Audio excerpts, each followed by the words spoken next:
So we're going to be looking at high control religion, obviously, but also that intersection of high control religion and psychology and how it can help us to understand the impact of belonging to a high control religion, and also the impact of exiting a high control religion.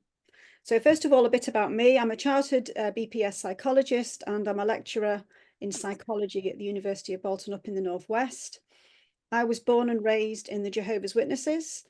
I was 100% believer. Now I was embarrassingly devoted. So I was a pioneer, spent most of my time knocking on people's doors, trying to get them to convert to the Jehovah's Witnesses. Raised my children in that religion as well. I exited the faith through choice in 2015. And along with that, within about a year, I would say, I lost all my Jehovah's Witness family and a lifetime of friends. Now, included in my family was my daughter, who is the worst of all my losses. So we had a very close relationship with me and my daughter had a very close relationship. But once we left, that's myself and her brothers, she cut us all off, which was very, very heartbreaking. However, one thing I've always said to people when they are dealing with things like shunning, especially if it's from your own children, is that if you bring your child up or expose them to a high control religion, then we can't blame them for their actions. So I raised her in the Jehovah's Witnesses. So it's kind of my fault that she, that she shuns us. And also because I've always lived in Southport up in the Northwest, in the same congregation, I lost a lifetime of friends.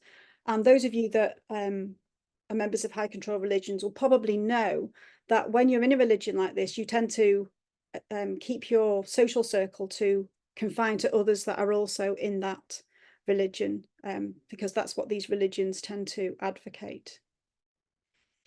So after I left soon after in 2015, I decided to go to university to study psychology because I needed to understand the concept of religious shunning and how relationships can go from being close to this ability to be able to cut off those nearest and dearest to you. So I did my degree in psychology, and then I did my PhD in social psychology as well. But I was specifically looking at three things.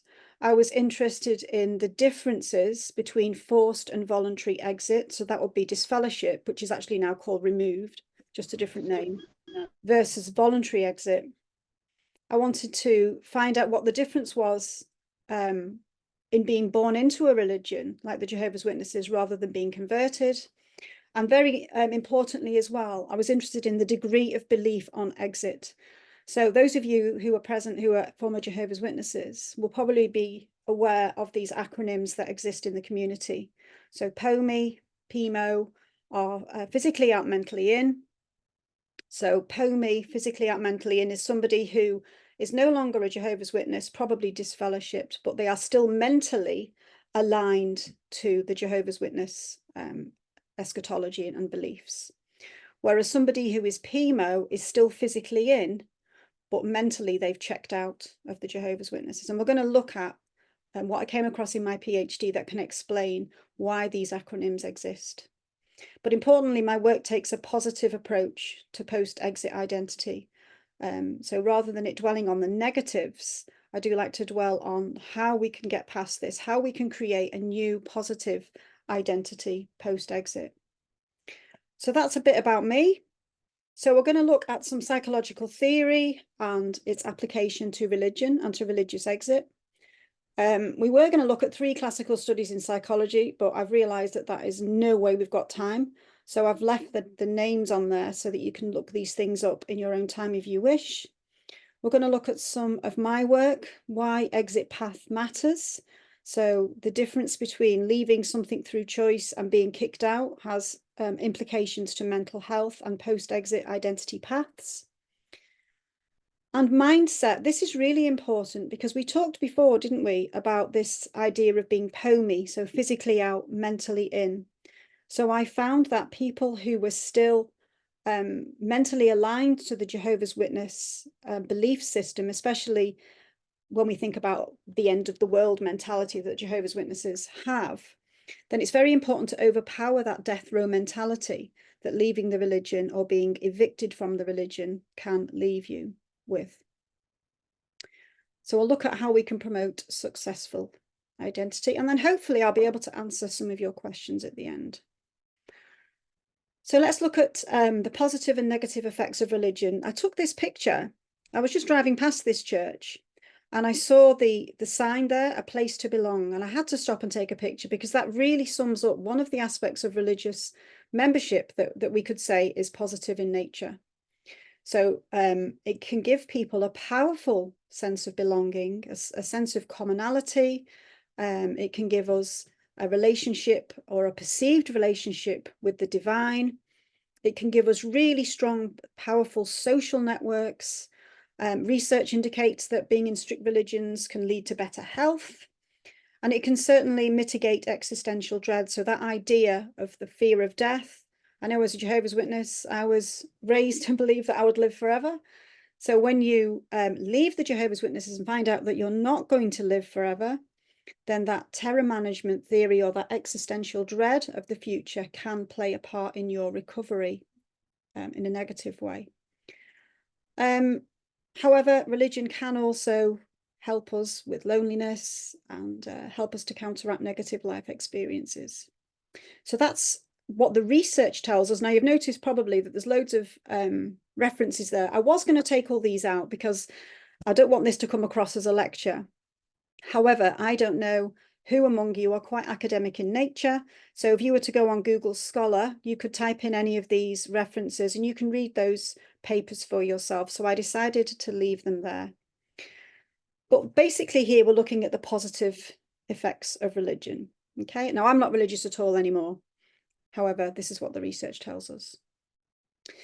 Now, the negative effects on religion is that people tend to believe that they have the monopoly on God. It's that whole, my God is better than yours. And this is strange in some ways because a person's religious affiliation is typically dependent on where they were born and raised. So it's a bit like a lottery of birth, really. And yet, most people believe that their religion is the only true one. Certainly as Jehovah's Witnesses, we were brought up to believe that the Jehovah's Witnesses were the only true religion and everybody else was going to die at Armageddon. Now, this belief, this type of belief system often results in what we call in psychology as in-group, out-group behavior. So it's this idea of us and them. So this relates to a theory that I use in my lectures a lot, social identity theory, which we're going to talk about a little bit later. But basically, it's this idea of the groups that we belong to, we tend to favor our own groups and we derogate people in the out groups. And this is to protect our own groups. And it's very highly implicated in self-esteem because we need positive self-esteem to remain a member of our group. And we know that out-group behavior in religion tends to cause conflict. And we're going to have a look at that shortly as well, this idea of the negative effects of religious membership. So that being the case, what happens when people want to leave strict religious groups? And it does tend to be strict religious groups that this applies to rather than more mainstream religion that we see. So some research suggests that people remain in these high control or high cost religions because of the fear of ostracism. In fact, that was one of the themes in my research, that people who leave or who are disfellowshipped, the Jehovah's Witnesses have now abandoned the term disfellowshipped and changed it to removed, although it means exactly the same. But people who do this are typically, not always, but most of the time, I would say 95% of the time, are subjected to this ostracism from family and friends. So you can lose your whole support network and your whole family network overnight if you get disfellowship from this religion, or if you leave, same outcome, but maybe it will take a little bit longer. It certainly did with me. But this can have really devastating effects on people's mental health. We know that we are social animals as humans. We know that the family is the backbone of society, and yet loss of family support and withdrawn social support can lead to so many negative things: depression, anxiety, self-destructive behaviors, suicidal ideation, and completed suicide. I found all of these in my research. So this is why it's important that research by people such as myself in universities needs to be conducted, and we do try to do that as much as we can. However, it's not a very easy process. So how do we define strict religion? So before we called it high cost and high control. So a high cost religion will be those that have got high personal and social costs. So personal costs of your time, your effort, and your money in preaching, studying, reading, or donating to the religion that you are a member of. Social costs are often due to the fact that these religions encourage people to restrict their friendships to those within the faith. And we can see that this is the reason why when people leave high cost groups, that the cost that they pay in the sacrifice of their friendships and family relationships is very, very high and very detrimental to well-being. And then we've got the high control aspect. So this is how religious groups control people's behavior. So we've got reward and punishment here. Now we're going to look at this a little bit later on when we look at conditioning. So the rewards, if you're in good standing, as it was called in the Jehovah's Witnesses, if you were in good standing and an exemplary member of the congregation, then you would have privileges. That would be your reward for being a good Jehovah's Witness. And this would have the add-on effect of increasing your self-esteem. It would give you positive self-esteem. However, on the contrary, going against the laws and requirements of the religion can result in what they call judicial action and a judicial committee. And even the words that they use are quite scary, and they're designed to be scary. So phrases like being marked, being reproved, being disfellowshipped or removed now, and restrictions are all these consequences that are designed to decrease people's self-esteem and to help them to be obedient, to motivate them to be obedient. Other high control behaviors are those over lifestyle. So a lot of high control religion has requirements as to what people can wear, what they can eat, where they can work, and sex as well. Beliefs, certainly with the Jehovah's Witnesses, conformity to the belief structure was very, very important. And if you were to, can't think of the word, if you were to go away from that even a little tiny bit, then you would be labeled as an apostate, which is the worst label a Jehovah's Witness can be given. Now, I know a lot of you here are of different religions, but I can only speak to you really from the perspective of the Jehovah's Witnesses because that's my background. So just a very brief overview of the eschatology or the beliefs of the Jehovah's Witnesses reveal that this is how people are controlled. So we have a look at the pictures there. These pictures are all from jw.org. So they're freely available for you all to see. So top left and bottom right are taken from their literature. The little girl at the top has just come out of a wheelchair, and it's showing how disabilities will be gone in the new world. On the bottom right, I assume, is Jesus, or perhaps Jehovah, blessing mankind. But notice the other three. So the other three are the implications of what are going to happen to people who are not Jehovah's Witnesses. And this is, you have to remember here that this literature is available to children as well.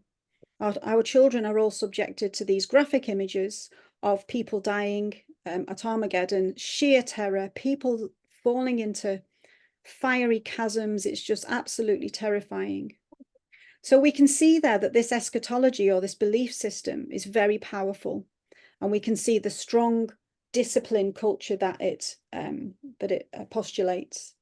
So this idea of a judicial committee, or reproving, or being removed, or being reinstated, and this idea of powerful religious norms that can really inform a religious identity, that obviously when we leave religions like this, the impact is very, very powerful.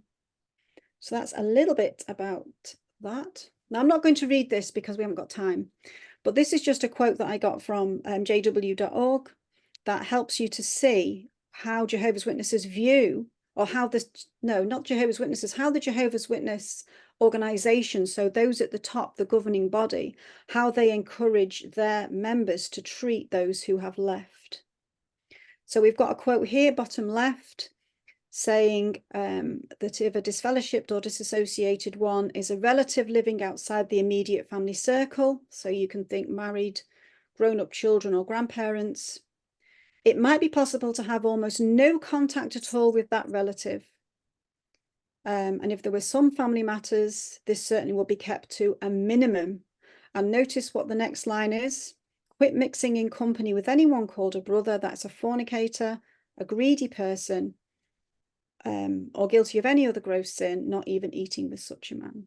So that's the attitude that the Jehovah's Witness organization has towards those who have been evicted from the religion, and how they encourage their members to treat those.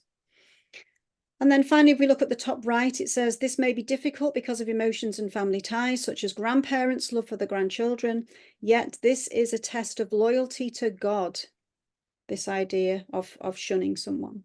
So it has very, very serious ramifications, exiting and being shunned from the Jehovah's Witnesses. And I'm sure other high control religions are the same. I'm not aware of how it works in other. I have read the literature, but this is from my research and from my experience. So let's think for a minute now about the world of psychology and how psychologists research ostracism. So my favorite researcher in this area is Kipling Williams. So he set up quite a lot of experiments to test his theories as to what happens to people when they're ignored. So he did it in different ways. He did it in a ball tossing game where somebody was deliberately left out. He did it on the internet where somebody in the online community was consistently ignored. And then he also wrote a book about real world examples of ostracism, such as a cadet in the military being given the silent treatment for years, or marriages where one party refuses to speak to another. So this is outside of religion. And this caused him to come up with this model, this temporal needs threat model. And this is very important because we can see clearly how this applies to religious exit. So ostracism, according to Williams's model, has the intention of undermining 4 fundamental human needs, and these are essential to us as humans. So we talked about belonging before. Now we know that certainly when I was a Jehovah's Witness, there's a very strong sense of belonging with other Jehovah's Witnesses, and a very strong separation from those on the outside world. So belonging is threatened with ostracism.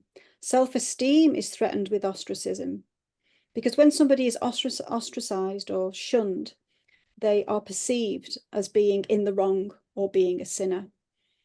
So that can have very negative effects. Now, control is the one that I felt the most when I left, because I wasn't disfellowshipped, I left through choice. But this Kipling Williams described it as a never-ending silence that cannot be overcome. Now, I remember this because when I first left and my daughter started shunning me, for quite a few years, I would message her quite a lot to try and get her to listen to, you know, anything really, but she would never, ever, ever reply. It's 7 years now since I've seen my daughter, so I don't do this anymore. But that's exactly what I felt, this never-ending silence that cannot be overcome. And finally, meaningful existence. So when somebody's ostracized, we've got to remember that we need to feel that we belong in this world. We need to feel that we belong in families and in friendship groups. Now, when people are ostracized, that is completely threatened. It's like a social death. And this in the psychological literature is called terror management theory. And it's where I get this idea in my PhD about this death row mentality, especially those who have been disfellowshipped from the Jehovah's Witnesses, but still believe that Armageddon is coming. They have this death row mentality that Armageddon is due any day now, and they will be destroyed. So we can clearly see there that this model, that's nothing to do with religion, does apply very well to the experience of shunning in high control religions. Now, this I think you will find interesting. So fMRI is functional MRI. So it's kind of like MRI in action. So you can be hooked up to this while you experience something, and it will measure what's happening in your brain. So there's a few experiments been done in this that you can look up. But what they did was they measured short-term ostracism from a stranger. So it was an online ball tossing game. And what happened was that those who were being ostracized, the same area of their brain that processes physical pain lit up. So if short-term ostracism from a stranger lights up the brain the same way as physical pain does, how much more must it be with people who are experiencing long-term ostracism from those that they love very, very dearly? So we can see from these studies how ostracism, how people find being shunned very, very painful. It literally lights up the same area of the brain. I find it absolutely fascinating. And it's not just in religion, of course. You know, we're all familiar with these expressions: being ignored, being given the cold shoulder, or the silent treatment. And we know in prison, solitary confinement is a very powerful punishment for those who have contravened some kind of law, because they know the impact that this has on people. Okay, so just for the next few minutes, I'm going to talk about my research. I'll do it quickly, though, because we've not got a lot of time. So I recruited 890 former Jehovah's Witnesses from social media. This was reduced to 554 because we had to get rid of anyone who didn't fill in all of the form that I created. So I had 3 hypotheses. So hypothesis is what we used in research. So an example of a hypothesis would be that we would predict that in the summer, Tesco will sell more ice cream than they would in the winter, for example. So that's just a prediction, really. So I predicted that former members who were disfellowshipped from the Jehovah's Witnesses would experience more ostracism and more negative impacts to their mental health than those who left voluntarily. That made sense to me.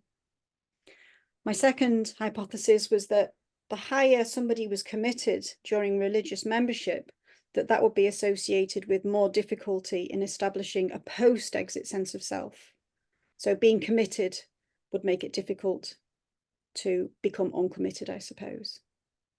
Thirdly, and very importantly, that identification with supportive groups post-exit will be associated with progress towards identity reformulation.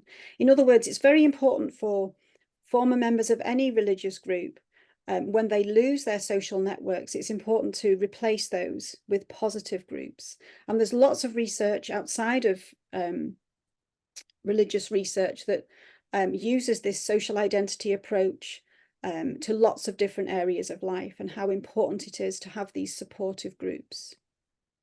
So what did I find? So my findings were not in line with my hypothesis, which really shocked me.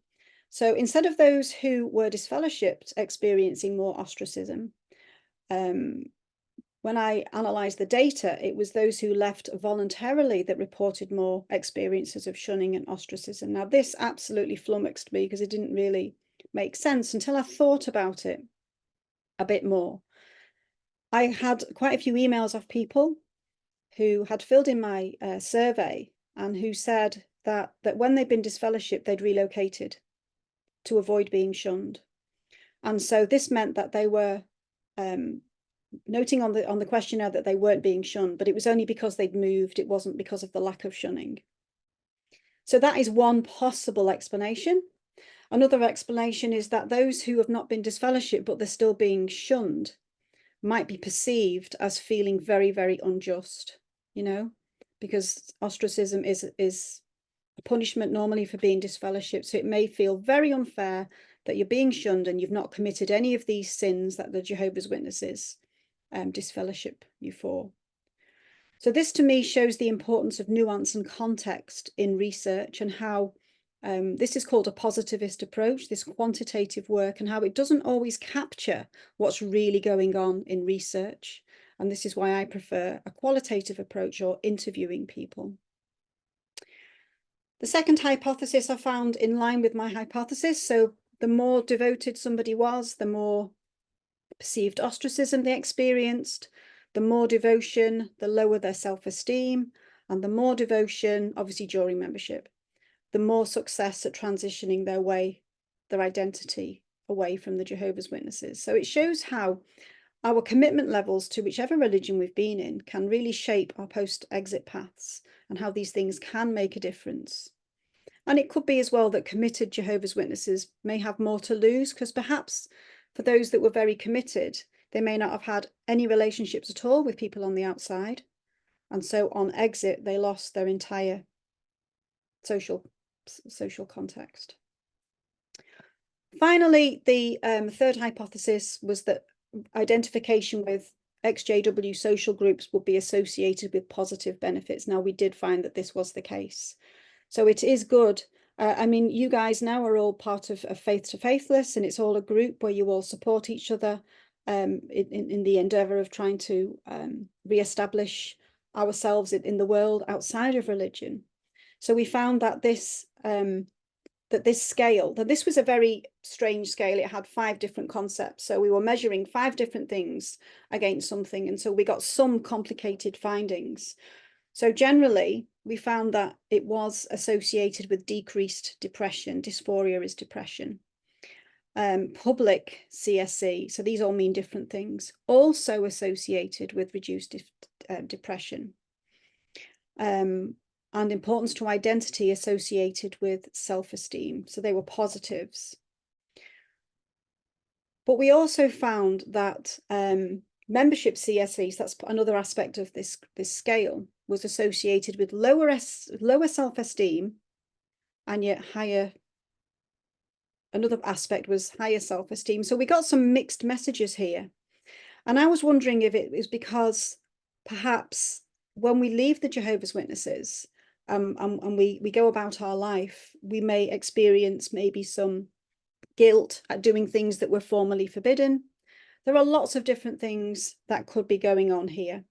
And another one here is perhaps this perception of apostasy.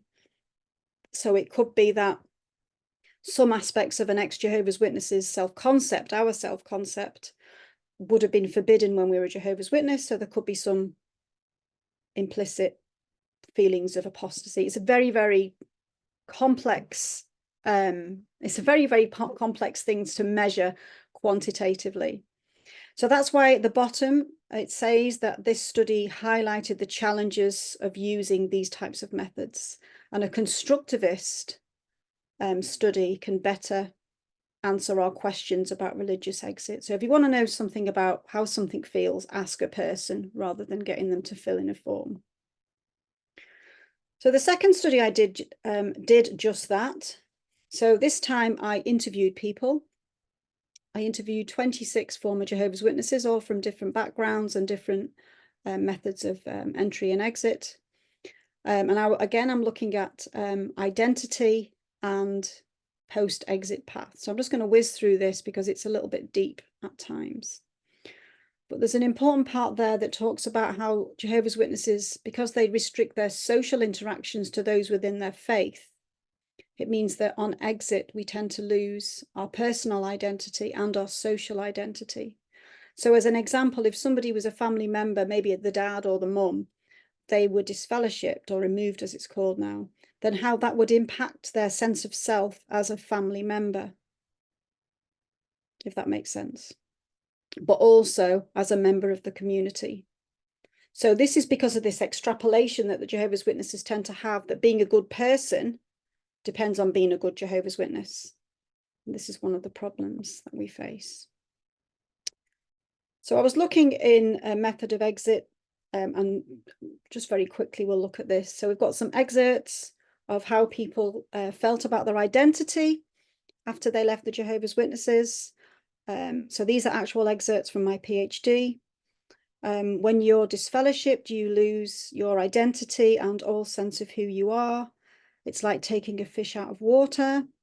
I didn't know who I was. My identity was cookie cut for me. So this idea of when we're raised in Jehovah's Witnesses, we're just like a cookie cut. Yeah, I remember that. So we talked earlier on about this idea of being POMI, or physically out, mentally in. Now, this was really interesting because there were people in my PhD who had left the Jehovah's Witnesses, and yet they were still to some extent mentally aligned with the belief system. So there was one female who was disfellowshipped, and yet she refused a blood transfusion. And she said for many years, she still believed that it was the truth. Another was a young man who was disfellowshipped, and his mother was also disfellowshipped. And yet he wouldn't speak to his mother because he was raised to believe that you shouldn't speak to disfellowshipped people, even though he was disfellowshipped. So can you see this ingrained thing that's going on? It took 15 years to buy birthday and Christmas cards. I was going to die at Armageddon. I kept checking for signs, and I was having violent nightmares about Armageddon. And there's a clip there from, I think that might be from the Live Forever book, looking at it now.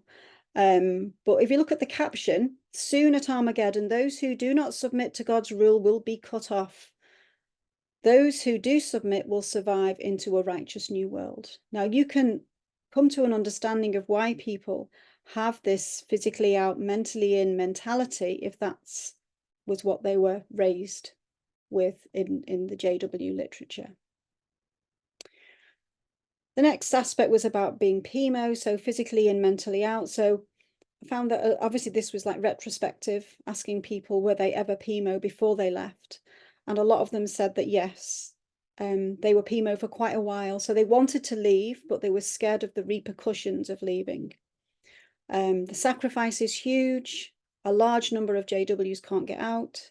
I won't read them all. If you converted, you already had an identity, but if you were raised a Jehovah's Witnesses with a JW identity, it's very difficult to find out who you are. Okay. And yet look at the difference here. This is what people who were converted into the Jehovah's Witnesses as adults said. I didn't believe everything the witnesses taught me. No, I never belonged there. I was shop-soiled, a sinner. I was recruited when I was at a very vulnerable place in my life. So it was very, very apparent to me the differences in how people who'd left the Jehovah's Witnesses after being converted, how they viewed their identity. And that highlighted to me how this idea of being conditioned from an early age can really impact people's identity and their exit paths. On the contrary, those who were born and raised in the Jehovah's Witnesses said things like, I was denied a normal life. You are conditioned. It's like grooming. And the second one here, I was told I'd better hurry up and get baptized because if Armageddon comes and it's curtains for you, I was 16 and getting dunked. I didn't want to, but you're groomed into the mentality of, oh God, I'll die if I don't. And the one at the bottom, as a child, you're brought up with pictures of Armageddon, with people dying and screaming, and you're shown pictures of paradise. It's scary stuff, and it frightens you into doing what they want. So we'll just take a little break now, but hopefully you've seen there that the differences in research methods when we look at things like the Jehovah's Witnesses, how whether you were born into it or whether you converted into it, or your method of exit, whether it was through choice, these can have a huge bearing on your post-exit paths. So I don't know if anybody wants like a little 2-minute break. So I do have quite a bit more here, but I don't know whether Terry wants me to stop because you said you wanted quite a bit of time for questions. Do you want me to carry on, Terry? Yeah, I was going to say allow for sort of 15 minutes for questions, which we're sort of coming up to now. So I don't know, was there anything more you wanted to say before we go into questions, or? Well, quite a lot. I was going to look at the, I don't know if everybody's familiar with the Milgram experiment. So the Milgram experiment was about obedience and conformity. And I thought it was interesting when I was a student myself, listening to various lectures and thinking to myself, wow, that really applies to the experience of being a Jehovah's Witnesses, being a Jehovah's Witness. So yeah, I was going to speak about that. but that would take a little while. So I could just maybe go over the conclusions page. Yeah, So that might be useful. Yeah. what the experiment basically was, we go to that there. The participant was paired with another person. They drew lots to find out who'd be the learner and who'd be the teacher, but it was fixed really. The participant was always the teacher, and the learner was one of Milgram's partners, Confederate. So the learner had electrodes attached to his arms, and the teacher and the researcher went into another room that contained an electric shock generator and a row of switches marked from 15 volts, slight shock, to severe shock, to the 450 volts, which was actually can cause death. So electric shocks were administered in response to a wrong answer, and the learner gave wrong answers on purpose. Obviously, there was no real electric shocks. It was an experiment. So although the electric shocks were fake, the teachers or the participants in the study believed that the shocks were real. Now, this was crucial because it was measuring how far people would go in obeying an authority figure, even if it caused harm to others. And 2/3 of participants continued to the highest level of 450 volts, and everyone went to 300 volts. And these were the prods, and it was these prods that made me think about religious exit. Because if participants could hear the shouts of people in the next room, obviously they were fake shouts, saying, no, no, stop, stop, and screaming in pain. Why could the teacher carry on and administer those shocks? And it's because they were given these prods. Now, some of these prods may remind you of some of the things that religious leaders tell us. The experiment requires you to continue. Now, think about this as in terms of shunning or some other religious punishment. It is essential that you continue. You have no other choice. Now, if you look at prod 5, although the shocks may be painful, now I'll replace that with shunning. Although the shunning may be painful, there is no permanent damage. Please go on. And then number 6, whether the learner likes it or not, you must go on until he has learned or returned to the religion. So please go on. So it just surprised me how, looking at these prods, they do remind me of some of the words that religious leaders use to justify the shunning. I just found that very interesting. So when Milgram wrote his conclusions, he talked about the reasons why people would go ahead with that. So although there obviously is differences in people, individual differences, the more realistic explanation as to why the teacher went through with administering those shocks is the situation they were in, the context and the power of social influence. They were influencing this participant to cause them to administer these supposed shocks. So Milgram concluded that ordinary people are likely to follow orders given by an authority figure. Now, if you think about the authority figure in religion, it will be the religious leaders who claim to stand for God. So we can see that ordinary people are likely to follow orders given by an authority figure to the extent of killing an innocent human being, and that this obedience to authority is ingrained in all of us, the way we're brought up. Another thing that Milgram said was that people tend to obey orders from others if they recognize their authority as morally right. Now, this is another stance that high control religion uses, the fact that they put themselves in the position of God and they are acting on God's behalf, and that the punishment of shunning is morally right, and it's a way for people to learn that they have to come back to the religion, so to speak. Now, I must say at this point that there is an awful lot of critique to Milgram's study. So we haven't looked at that at all. There's external validity, biased sample, omitted findings, and ethics. But basically what the study was in 1963, was looking at the excuses or the reasons that the Nazi criminals gave at the Nuremberg trials for the persecution of the Jews. So that was why that was in place. So that was that study. And then I was just going to talk about social identity, but I don't think we've got time. So my research was a social identity approach.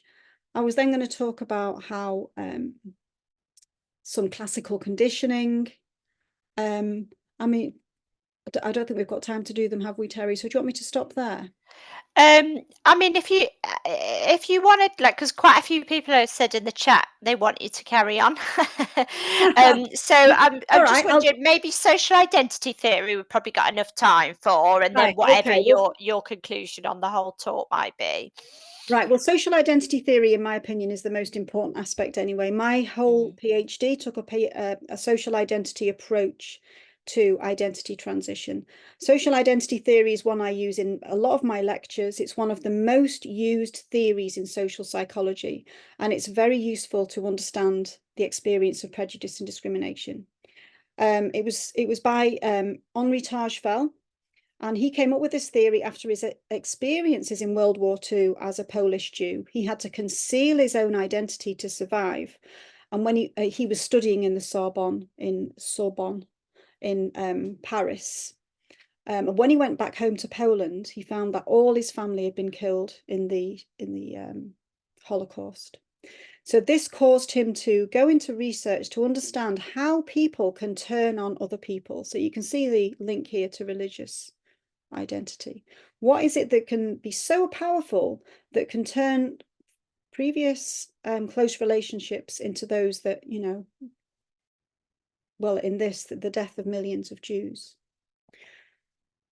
So, yes, it's used in many areas of psychological research, including mine on religious identity. So, what is it? So, what does it mean to be human? We are social animals, aren't we? We are happy when we're in our groups. We are happy when we're with people that we love. And if you think about the evolution of mankind, which we weren't allowed to believe as Jehovah's Witnesses, but we are now allowed to believe, as a species, we have survived because of belonging to groups.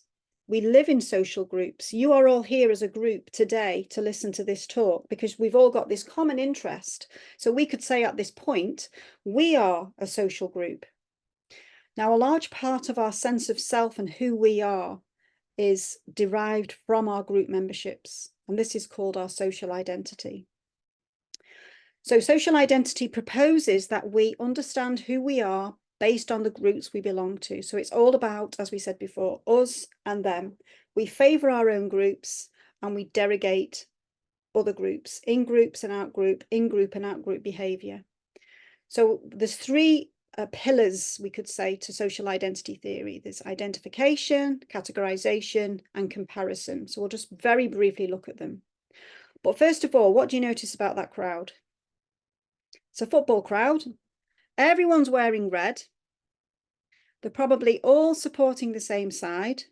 They're all dressed in that same red football shirt. I assume it's football because they are all supporting their team. They are there to give support to their team. They want to identify with their sports team, and they do so by wearing the red shirt, coming to watch the game, probably chanting songs and probably chanting some probably quite nasty songs about the opposing team. And I've said this for years that social identity theory is exemplified so well with football because people are so passionate about their football teams and their belonging. So that is a way that we can think of to understand social identity theory. So the first pillar is social categorization. So as humans, we are in psychology, it's called cognitive misers. Our brains are constantly trying to take in all this information. And so we engage in this thing called heuristics, where we categorize things because that's how we can cope with them. That's how we can cope with all the things that we're bombarded with every day. But social categorization in a religious setting, did we really have a choice? Those born into a religion typically did not decide their religious membership. They were raised according to a tradition of their parents. Identity. So this is the second pillar of social identity theory, this social identification. So this category membership forms this part of our self-concept. So it's the self and the group. So our self is kind of meshed up with who we are in our groups. And we do this by identifying with our group, by adopting group norms. So we've got some pictures there of some ways that this happens in religion. And in religious settings, religious identification can be through dress. but it can also be through behavioral restrictions as well.